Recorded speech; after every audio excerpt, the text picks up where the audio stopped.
Having said that, I would like to say that it doesn't really look that good. There was a very important work done back in the early 70s. It was MIT using the best computers available on the earth, given the task by something called the Club of Rome, which were engaged citizens all over the world, to try to look at, is infinite growth possible?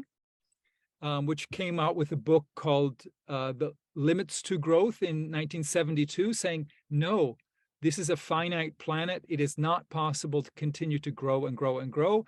It's going to hit the wall at some point. And that's why they use the best computers available at that time, which are, it was extremely primitive for today's standards. But the interesting thing is, with the data, the metadata available at that time back in the early 70s, they were able to test a number of different models and see what was going to happen when we were going to run out of resources, be affected by pollution, and see dwindling food production, and thus dwindling also population. So this, and why I'm saying this is that this is a reason why we have to sort of rethink what we're doing. And these graphs that I'm showing you right now is from some work by a researcher who I think his name is Graham Thomas, 2008 and 2012, rechecking those MIT calculations from 1972 and finding that they're spot on. KPMG also just rechecked these a few years ago and found that they're on track, and maybe we're even slightly ahead of schedule, which I give you one of the scenarios. They looked at a number of different scenarios back in 72. This is a scenario, they said, well, what it's called business as usual number 2. And they checked this, and what would happen? What would happen if there was much more resources than we thought, and that we were very good at exploiting those resources, what it would look like? And what they came out was a slightly delayed collapse, but there was in fact a collapse, and the collapse actually came much harder than expected. And the recent rechecking of the data just done a few years ago showed that this scenario is probably the one that fits best with how things have developed in the last 50 years, that we have been able to exploit resources much better. We have deep sea oil drilling, we have oil shale, etc. We've been very innovative in getting more resources made available for industrial production, but this also has an effect. We also have pollution, which includes CO2. We have the effect of pollution, which is then going to have an effect on food production and population. One of the responses to this, which I'm sure most of you've heard about, there was first academics in the UK, Jem Belden is one of them, who wrote a paper, I think in 2018, talking about first using this word deep adaptation, saying that it looks like we really are going really fast towards a collapse, and that his ideas was the best thing you can do is first acceptance, not denial. The denial is a very big danger, and that you have to actually accept the fact that that we have actually abused a lot of the resource base of the earth.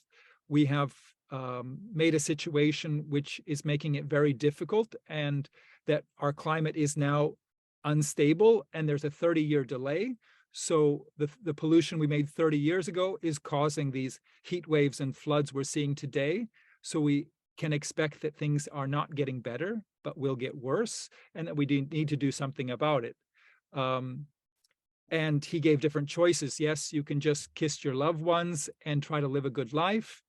You can try to protect what's left, or you can also you can adjust to the fact that things are changed and maybe we have to also organize our lives in a different way. Robert, sorry to interrupt you. I wanted to ask you, do you have like more like 10 minutes, 7 minutes? Because I would really love to give the students then the opportunity to ask you questions. Yep. Yep. Yeah. Okay. So I will wrap up this real soon. Okay, great. Thanks. So I'm just talking something about deep adaptation forums are ways that people are handling it. I mean, 90% of young people today say they suffer some sort of eco-anxiety. And deep adaptation forum are like online forums, meetings, chats, etc., working with just handling that acceptance, that how do we deal with it? And what I wanted to, and I think this may be my last slide, yeah, that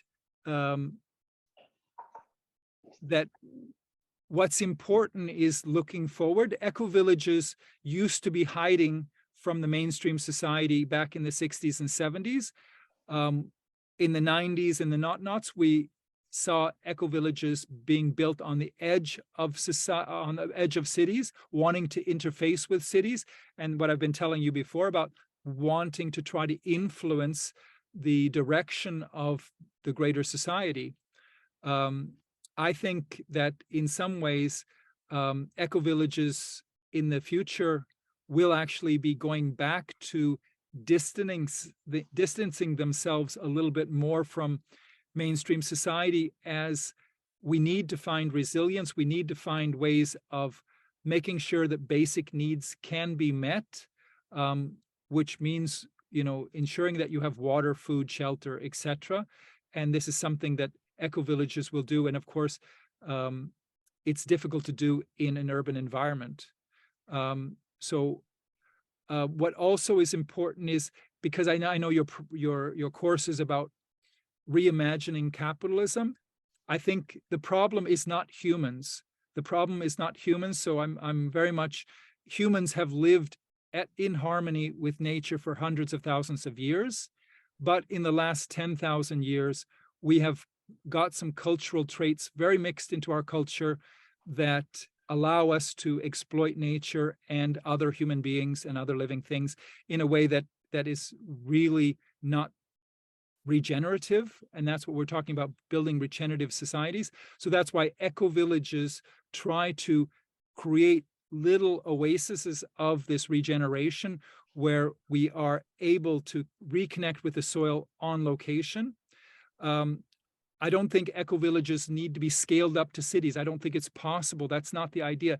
The idea is to have a mental values change where it's important to be where you are and to live within the means of nature. I think I will stop there so we can have some time for question and answers. Well, thank you so much, Robert.